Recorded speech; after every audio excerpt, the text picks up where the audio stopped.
making mulch.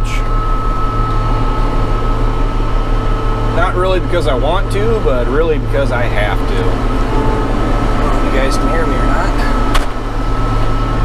So I'm down in the valley, and I've run into a little bit of a problem that I probably should have been on top of a while ago, or a little while ago at least. But there's a lot of material down here. A lot. Maybe 300 bales, I hope. The stuff up on the hill, you guys saw me make that a month ago, 2 days ago. This is the 2nd of June, or 2nd of July. The stuff on top of the hill is going to be ready to cut in about 2 more weeks. Approximately 45 days from when I cut it. It didn't get fertilizer, which I think burned me. I feel that way. But I'm down here making mulch. I already made one pass with the disc mower, the Mulco, and the actual field ground, or the bottom, or you actually get out into it, it's dry enough I could actually cut it, rake it, ted it, rake it, bale it. The problem I have is this spot right here, and the reason I got a problem with it is because it is so soft. I mean, there's standing water about 80 feet behind you, and the problem I have isn't so much cutting the hay or cutting the grass and getting it made. The problem I'm going to run into is actually getting it up out of here. And with the current weather forecast, it's changing regularly. I didn't want to, I couldn't risk it. It's long and short, I couldn't risk it. For how hot it is, it's in the 90s, slight breeze, sunshine the next this afternoon and the next 2 days. Try to get this ground, my roadway is all I'm cutting. The plan is to just mulch this up. So I got the Rhino cutter behind me, and I'm going up and down my roadway. I'm hitting it twice, so I'm going about the speed of smell. First gear, wide open, is exactly 1 mile an hour. Front wheel assist turned on with the diff lock locked in. And I am sinking in up to about the depth of the tread and the tires. It's bottom ground. We've had a lot of rain the last couple years. That's why that is as full as it is. I made this ground outside of last year, but before that I made this in 2015, and I could make the material all the way up to where the Mulco was actually running. The side of the Mulco was actually running right along the water. I mean, it was that firm. And the goal was to do 3 cuttings off this. That's pretty well out the window. It's late enough in the year now, I lost a cutting. I mean, the field ground is going to be ready. I may be cutting this and the field ground if things progress the way they are. I got 30 acres on the ground right now. I'm actually going to be going back home, grab the tedder, come back down after I get done doing this, ted that out. I got 10 acres between here and home. I gotta get the New Holland rake that up, and then I'll probably be baling that in the next day or two. The stuff that I cut yesterday, it is fairly tall, fairly heavy, but it's about as close to farming out in Iowa, Illinois, out in flat level ground as I'll ever get, where tile is very beneficial. And like that field and the field that I got up here, it's flat. It has no slope to it. And the problem that you get with that is then when you get a lot of water and it can't drain off, then it pools. And then you get lakes, ponds, swamps. It's more of a swamp than a lake or a pond. And if we end up getting a late, I don't even know a late, but a dry summer, they're calling left and right that things are going to start drying up and the faucet's going to shut off and we're going to start hurting for water. I wouldn't It wouldn't surprise me at all. Grandpa always used to tell us that never wish for anything when it comes to weather, drier or wetter, because you never get what you want. It goes from one extreme to the next. And that is one thing that's a little bit concerning, is the last 4 years has been extreme wet. And it's not out of the realm of possibility that the needle goes from severe wet to severe dry. I mean, we're coming up on 8 years since 2012. That was our last significant drought. What, a drought a decade maybe? Every 20 years? I don't know if I'd be too worried about a drought. On a drought year, this would be a moneymaker, a big moneymaker. Bottom ground, plenty of moisture in the soil. They grow some pretty awesome grass. I will be fertilizing for it. The fertilizer's up and, or the sprayer's up and running. But as far as even hay prices right now are what they were at the beginning of the summer. They're not super high. They're actually not as high as they were last fall when I was cutting, or when I was selling hay. But they, turn around here. They're not as bad either. I mean, it's not $100 a ton currently. I mean, you have to have some pretty outstanding stuff to get $100 a ton right now. But I could load up everything that I make and sell it for what the current running price is, and I'll make my money back. I'll get my money back for buying the rake, the sprayer, fertilizer. And this is soft too. I should have done this, and this may be a new strategy going forward here, because I have this ground for the foreseeable future.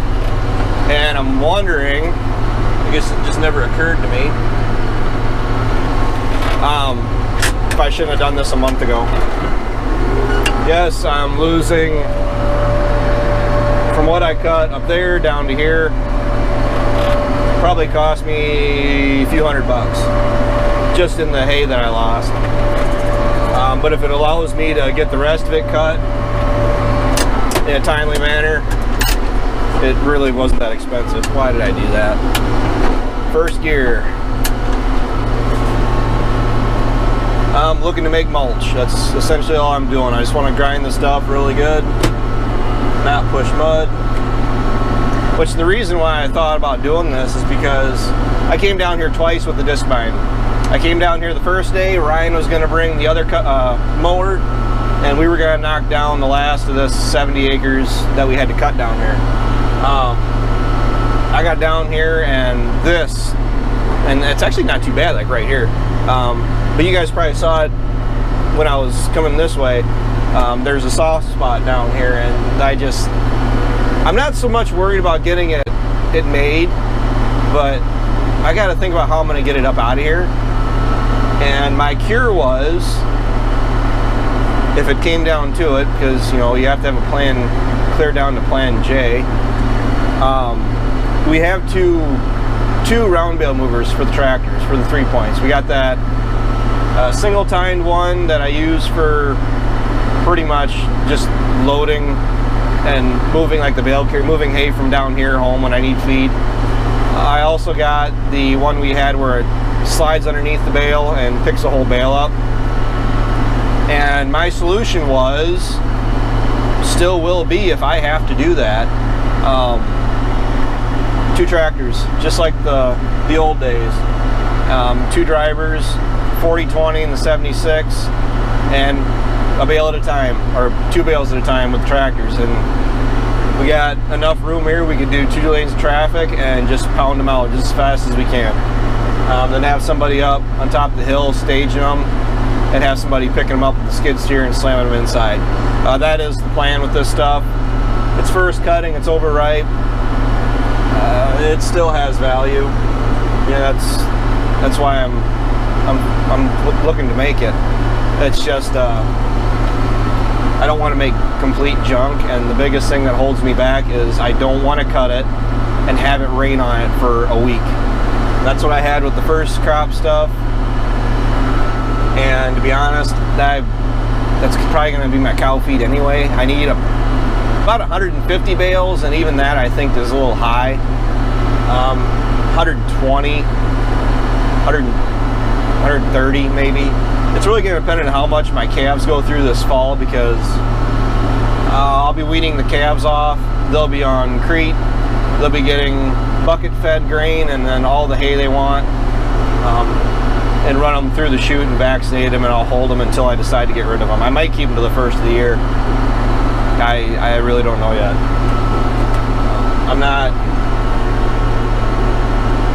I guess I'm fortunate.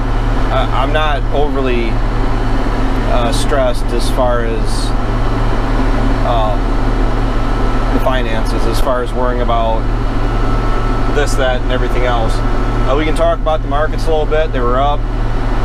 Corn was up. I don't have cell reception down here, but corn was up, but 16 cents to 20 cents the day of the report. It was up 3 cents in the overnight, and it was up 10 cents yesterday, 8 or 10 cents yesterday, and then it was down a penny last night, and it was down 4 today. But we're going into a holiday weekend. I mean, this was filmed on July 2nd for those of you that are interested. And diff lock on.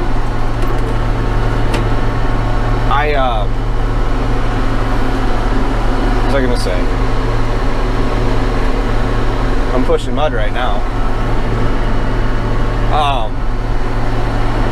As far as the corn price goes, I have several thousand bushels sold for north of $4 from last fall. The disappointing part about that is that I was leery on doing that. Yeah, I was leery on doing it. This is a spot I was worried about getting stuck with the hay too. Trailers loaded full of hay, even 6 bales, loading them light. That would get ugly. I'm probably going to come down and flatten it out with the skid steer when I'm done, but get it mulched down where the sun and the heat, 90s, and some wind and some sunlight, dry that mud out. They're calling for rain next week. I'm hoping that it won't be that big of an issue if this can dry out and I can get down here, and I'll come through and I'll knock all this down, get it made, get it up off the ground, then I'll put about 20 gallons of fertilizer down through the sprayer. At least that's the plan. But I haven't really done anything as far as marketing soybeans yet. I was kind of thinking I should have put more beans in this year. Corn's making a little bit of a rally. I don't know where the ceiling is, where it's going to end up, but the big strategy I have is decide how many bushels you're going to have to sell, how many bushels you want to sell within reason, and when you get to a price that you're happy with, start selling 500, 1,000 bushels, 2,000 bushels. I usually do about a truckload, so about 1,000 bushels, and I just bump it up from there every 5 cents, 10 cents. That way you're not going to sell everything at the absolute high, but that's being foolish. That's like going to the casino and putting it all on red or black, whatever you want to put it on. I'd rather spread my risk out a little bit. And as far as, let's see, why do I want another tractor? Using this one for everything. It's got 8,500 hours on it. It's going to get pretty damn close to 9,000 hours on it this summer by the end of the year. Here's the thing, if you spread out work between 2 tractors, I also have another tractor open that Ryan or Dad, Mom, Brittany, maybe Hannah could be helping too. Between the 2 rakes, maybe get another disc bind. I was asked that why we would bother getting another tractor if we're not set up as it is to run 2 tractors. Like, we're only set up for 1 disc bind. Well, the thing is, if I had another tractor where I could, I mean, we have that coon mower, I mean, it's on demo, but that's kind of my logic is I would like to, if we had more equipment, maybe run another mower, maybe run another rake. I wouldn't get another round baler. It's one and done.